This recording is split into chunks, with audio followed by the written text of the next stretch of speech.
এটা আমার মামার নাম সাদেম আলী। তো গাইস আসসালামু আলাইকুম। তো আজকে আমরা যে বহুতগুলো মানুষ যে আমরা ক্যামেরার সামনে আইছি, তো একটা কারণ আছে। কারণ এইটা হয়েছে আমার এই যে পিছপালা দেখতেছেন, এটা কিন্তু আমার টোপপাড়া জাওপাড়া মসজিদ আর কি।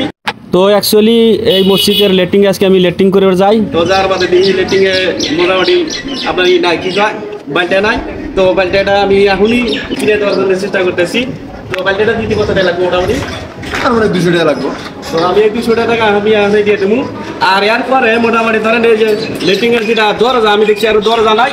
তো দরজাটা ইনশাল্লাহ আপনারা ভিডিওটা প্রচুর শেয়ার করবেন। এই ভিডিও থেকে যত টাকা আসে আমি সামনে মাসে দিয়ে দেবো।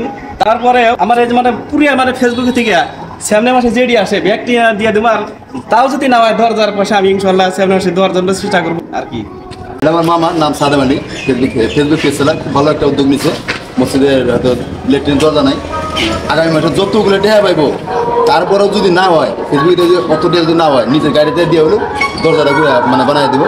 ভালো একটা কাম, সবাই দোয়া করবেন।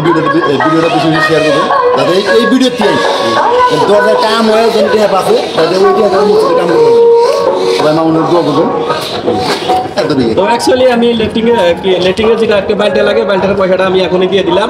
আর সামনের মাসে মোটামুটি যেহেতু আমার ফেসবুকের ইনকাম আছে সবটা আমি লেটিংয়ের দরজার জন্য দিয়ে দেবো। আর তাও যদি না হয় আমার গাড়ি থেকে দিয়ে দেবো আর কি। ইনশাল্লাহ দরজাটা আপনারা করবার দিবেন আর আমার ভিডিওটা প্রচুর শেয়ার করে দিবেন আর প্রচুর ভিউ দিবেন আর কি। বাল্টাটা কিনে ইনশাল্লাহ দিয়ে দিবেন। কত নেই আমি নিয়ে আসবো। হ্যাঁ, ঠিক আছে।